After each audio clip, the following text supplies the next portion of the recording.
इन्हीं चीजों को पढ़कर आतंकी गतिविधियां पैदा होती हैं, आतंकी संगठन आप बनते हैं। कितने लोगों को जानते हैं जो मदरसों में पढ़े और आतंकी बन गए? अरे साहब, आप अब बताइए। वो बहुत लंबी लिस्ट है। आप अल्लाह को मानते हैं, दीन को मानते हैं, शिया कुरान अकीदे को भी मानते हैं, कुरान को भी मानते हैं, बिल्कुल शिया मानते अकीदे हैं, को भी मानते हैं, बिल्कुल मानते अब हैं। आप मेरी एक बात सुनाए, आप बताइए, एक आयत है जिसमें अल्लाह ताला फरमा रहा है कि तुम इस जैसा कोई कलाम ले आओ, तुम नहीं ला सकते। नहीं ला सकते। ठीक है, तो आपको लगता है कि फर्जी आयतें कोई बना देगा कुरान जैसी? आप मेरे जवाब से मुतमईन नहीं हैं, हम आपको मुतमईन कर नहीं सकते, क्योंकि आप वही बात कर रहे हैं जो आम मुसलमान करता है। अगर आप थोड़ा सा इससे हट के बात करें तो शायद आपके बात समझ में आए। जब आपके अंदर दिल में वो इस्लामिक जज्बा बरकरार रहेगा, निकाल फेंक दिए थोड़ा सा इस्लामिक जज्बा, फिर हमसे बात कीजिए, तब शायद कुछ समझ में आए। आप मुझे जो उलमा हजरात हैं उनसे थोड़ा सा फ्रस्ट्रेटेड लग रहे हैं। ना, आपकी गलतफहमी है, ये गलतफहमी है। माँ गुस्सा उन लोगों से है, जंग उन लोगों से जो बेगुनाहों का कत्ल कर देते, ये कह करके ये मुसलमान नहीं है। हमारी लड़ाई ऐसा कौन करता है?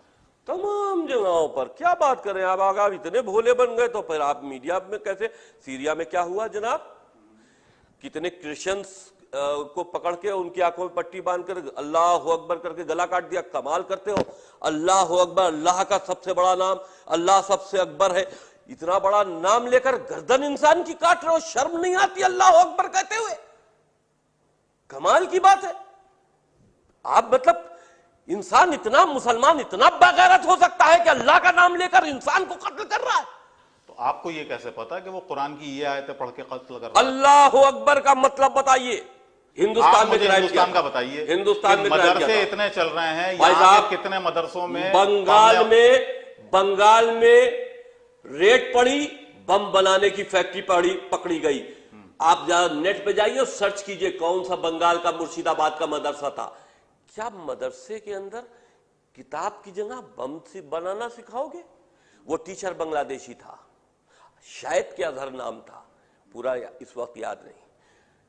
केरल के अंदर मदरसे में रेड पड़ी, असलहे बरामद हुए। उत्तर प्रदेश में मदरसे में रेड पड़ी, असलहे, किताबों की जगह असलहे बरामद हो रहे हैं और आप कह रहे हो कि इस्लामिक तालीम दे रहे। ये तुम्हारा इस्लाम है कि अब मदरसे जहां इस्लामिक तालीम दी जाए वहां बम बनाने की तालीम दोगे? मैं एक बात ये कह रहा हूं कि आप सिर्फ अपनी, इसको मैं कहूंगा राजनीति चमकाने की बात कह लें, या अपने आप को चर्चा में रखने के लिए जो आप पे आरोप लग रहे हैं, और जो आरोप आप विद इन द कम्युनिटी आप पर ये आरोप लग रहे हैं, बहुत बड़ा हमारी बात को कमजोर करने के लिए जब किसी के पास पॉइंट। कल्बे जव्वाद साहब ने बहुत बड़ा एक एजिटेशन बुलाया। कौन? कल्बे जव्वाद। कौन? मौलाना कल्बे जव्वाद साहब। ये कौन है? ये कब्र बेचने वाले का नाम सुना है, कुछ जवाद करके नाम उसका है। मैंने उसको मौलाना तो कभी समझे ही नहीं। कब्र बेचता है, हाँ 4-5 लाख रुपए की कब्र बेचता है। गाना बजाओ।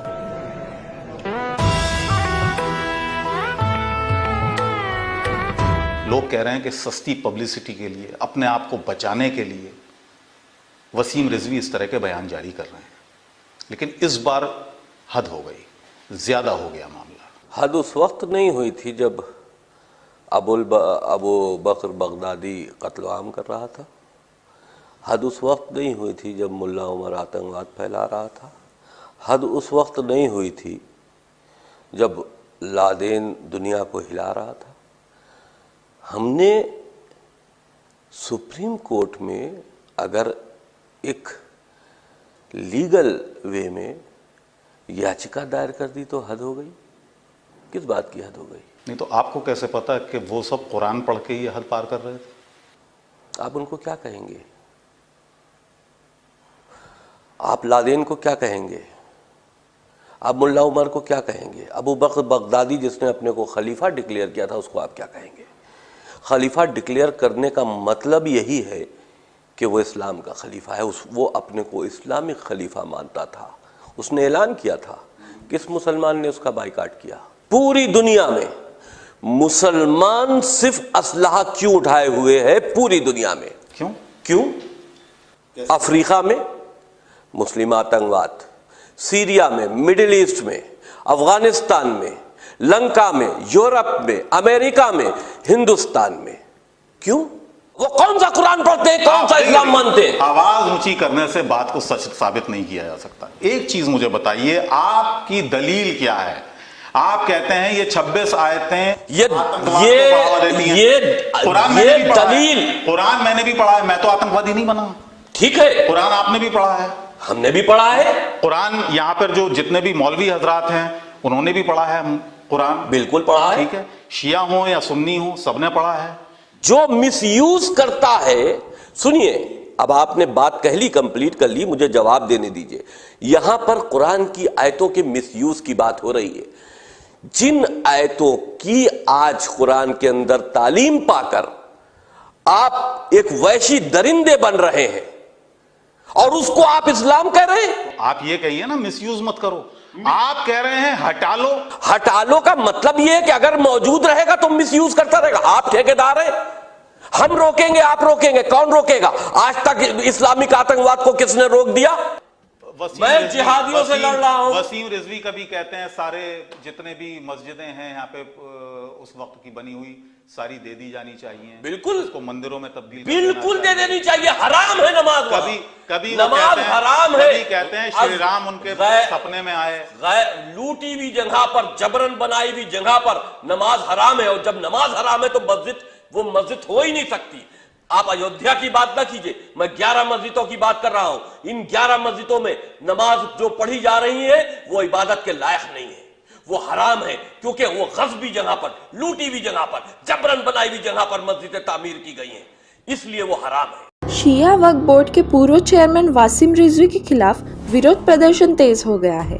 रिजवी अपने ही मजहब के लोगों के निशाने पर है, यहाँ तक कि उनके मुस्लिम होने से भी इनकार किया जा रहा है और एफआईआर की मांग हो रही है।